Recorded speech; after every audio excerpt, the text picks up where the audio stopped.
नमस्कार। आज हम बात करेंगे यूनिफाइड पेंशन स्कीम की।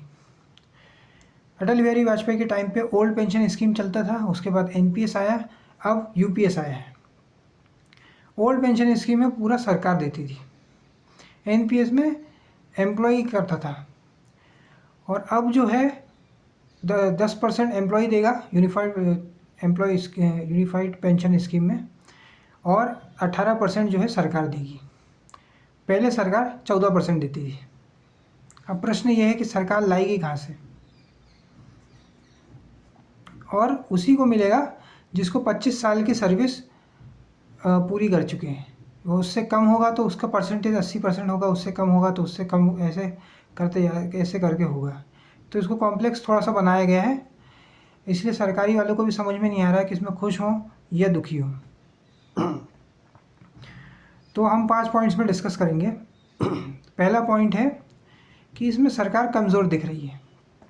कल को ये कहेंगे कि जाति जनगणना भी करवा दीजिए, तो वो भी आपको करवाना पड़ेगा, और जो राहुल गांधी बोलेंगे फिर आपको करना ही पड़ेगा। ये जैसा सिस्टम चल रहा था वैसे ही चलने देते, कोई दिक्कत भी नहीं थी, लेकिन इन्होंने पड़ी हुई लकड़ी ले ली है। अब इससे कोई फ़ायदा होगा नहीं होगा ये भविष्य ही बताएगा। कल को दूसरा पॉइंट ये है कि अग्निवीर जो हमारे लिए गोलियां खा रहा है बॉर्डर पे, उसको पेंशन मिलेगी नहीं, लेकिन तमिलनाडु का एक सरकारी कर्मचारी या जो चपरासी है जो फाइल उठा के देता है उसको मिल रहा है। आप राष्ट्रवाद पे वो वोट मांगते हो, लेकिन अग्निवीरों को दे नहीं रहे हो, सीआरपीएफ के जवानों को दे नहीं रहे हो। हमारे आर्मी के जो जवान हैं जिससे आप वोट मांगते थे कि सेना के जवान वहाँ खड़े हैं, क्या आप नोटबंदी में खड़े नहीं हो सकते हो? अब कहाँ गई आर्मी? आर्मी को पेंशन देने के लिए पैसे नहीं है, लेकिन इनको देने के लिए है। जो कोई काम भी नहीं करते हैं, 4 नंबर काउंटर पे जनता को भेज देते हैं, खूब घुमाते हैं, परेशान करते हैं, और लास्ट में जनता जो है प्राइवेट सेक्टर बैंक में चले जाती है। तो सेना के लिए भी कुछ करिए, सेना को पेंशन ज़रूर मिलनी चाहिए, क्योंकि सेना जो है जो काम करती है वो कोई नहीं कर पाता। ये सोचना चाहिए था, लेकिन अब सरकार है, सरकार की जो मर्ज़ी होती है वो कर देती है। सरकार उनकी है, सिस्टम भी उनका है, जैसा वो चाहें वैसा करवा लेते हैं। इनको समझाया नहीं जा सकता, समझाओ तो फिर राष्ट्रवाद आ जाता है, फिर $5 ट्रिलियन इकनॉमी आ जाती है, क्या करें। तीसरा पॉइंट है, अब सरकारी नौकरी में रुझान बढ़ेगा। सरकारी नौकरी जो में थोड़ा लोगों का आकर्षण कम हुआ था, अब वो धीरे धीरे बढ़ना चालू होगा। तो अब कोचिंग वाले जो है और इनको फंसा के बड़े बड़े सपने दिखा के कि पेंशन मिलेगी, ये मिलेगा, राजा बना देंगे साहब। ऐसा कर करके खूब वोट लेंगे। आप भी जानते हैं कैसे कैसे मोटिवेशन आते हैं। एक ने तो ये तक बोल दिया है कि लोग एग्ज़ाम देते हैं पास होने के लिए, आप एग्ज़ाम दो फेल होने के लिए। सोचिए, वो पास होके मुस्कुरा रहा है, आप फेल होके मुस्कुरा रहे हो। यही होती है राजा बनने की पहली निशानी, और राजा बना दूंगा साहब।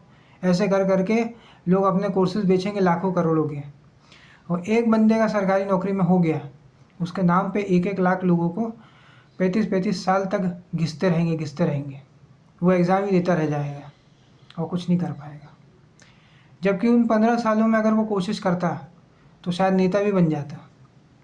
लेकिन अब सरकारी नौकरी चाहिए सबको ही, पूरा यूपी बिहार तो लिख ही रहा है, अब बाकी लोग भी लिखना चालू कर देंगे कि सरकारी नौकरी होगी तो पेंशन मिलेगी।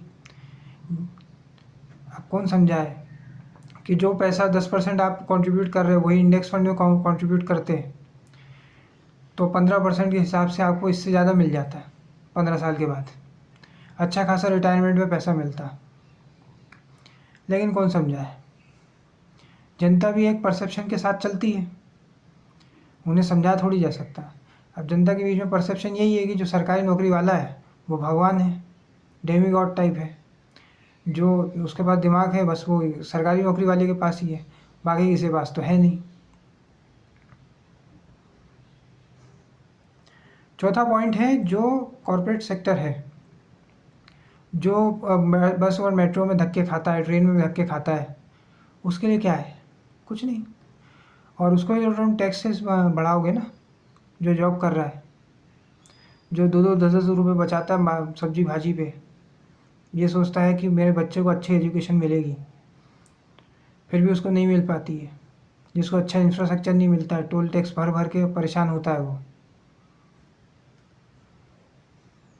उससे तो आप और पैसे वसूलोगे, अब और टैक्सेस बढ़ेंगे। अब वित्त मंत्री जो है वो अगले बजट में कहेंगी 3 गुना लगान देना पड़ेगा, और टैक्सेस लगेंगे, और परेशान होगा वो। तो ये मिडिल क्लास जो है, जो प्राइवेट सेक्टर में काम करती है, उन्हें एक चिढ़ सी हो जाएगी सरकार से, क्योंकि सरकार बार बार टैक्सेस वसूलती रहेगी। जो सरकार जो है 18% कहाँ से लाएगी? टैक्सेस से ही लाएगी। इसलिए प्राइवेट सेक्टर वालों, तुम्हारा तो लग गए। अब 5वां पॉइंट है कि क्या इससे कोई फ़ायदा हुआ है? आंसर है, इससे कोई फ़ायदा नहीं हुआ है भाजपा को पॉलिटिकली, क्योंकि 1% या उससे भी कम सरकारी नौकरी में काम करते हैं। और अब ये जो है OPS भी मांगेंगे, कल को कुछ और मांगेंगे, कल को बोलेंगे DA भी दे दो, तो पैसा कहाँ से लाओगे? वैसे ही कर्जा कितना बढ़ गया है, आप सोचिए। तो अब ये और प्रोटेस्ट करेंगे, OPS भी चाहिए, ये भी चाहिए, वो भी चाहिए। अब ये जो है सरकार विपक्ष के में फंस चुकी है। विपक्ष का खेल जो है वो ऐसा फंसा चुका है कि जो इनको उस विपक्ष कहेगी अब वो इनको करना पड़ेगा। अब ये छोटे से छोटे चीज़ के लिए विपक्ष जो है इनको फंसा सकती है। तो ये कि कमज़ोर सरकार दिखने लग गई है, अब इनका कुछ नहीं हो सकता। अब जनता में आक्रोश बढ़ता जाएगा और धीरे धीरे इनकी सरकार का जो आभा मंडल है वो कम होता जाएगा। वैसे भी पिछले 2-3 महीने में ये UPA 2 दिख ही रही थी, लेकिन अब और दिखेगी। अब ये देश पे कर्जा बढ़ेगा तो आगे जो है दिक्कतें चालू होंगी। कितना टैक्स लगाओगे? टैक्स लगाने की भी तो एक हद होगी, और प्राइवेट नौकरियां वैसे ही नहीं लोगों को मिल रही हैं, तो कहाँ तक टैक्स लोगे? आर्टिफिशियल इंटेलिजेंस आ जाएगा, लोगों की जॉब भी चली जाएगी, फिर टैक्स देने लायक ही नहीं बचेंगे वो। तो इसलिए सब कुछ सोच समझ के करना चाहिए था कि किस चीज़ से क्या फ़ायदा होता है। जैसा चल रहा था वैसा ही चलता रहता। ठीक है, आपको रिफॉर्म करना नहीं आता है तो पिछले जो रिफॉर्म है उनको क्यों पलटा है? कल को आप ही का कोर वोटर अभी घर पे बैठा है, वो कल को जो है आपको वोट डालना ही बंद कर देगा, फिर क्या करोगे? इसलिए राजनीति में कुछ निर्णय सोच समझ के लेना चाहिए था, सर्वे करवाने चाहिए थे। अटल बिहारी वाजपेयी ने भाजपा की ही सरकार में OPS को हटाया था, आप दूसरे तरीके से वही चीज़ लेकर आ गए हो। अब जो युवा है वो 35-35 साल तक जो लिखते रहेगा परीक्षा, तो उसका करियर भी ख़त्म, क्योंकि सबकी एग्ज़ाम तो निकलेंगी नहीं, होते ही कम है, सक्सेस रेट 0.01% है। इसलिए हर चीज़ को, हर तथ्यों को देखना समझना ज़रूरी था, लेकिन सरकार ने बस निर्णय ले लिया प्रेशर में आके। आज के इस वीडियो में इतना ही। अगर ये वीडियो आपको पसंद आया तो वीडियो को लाइक करें, शेयर करें, कमेंट करें और चैनल को सब्सक्राइब करें। धन्यवाद।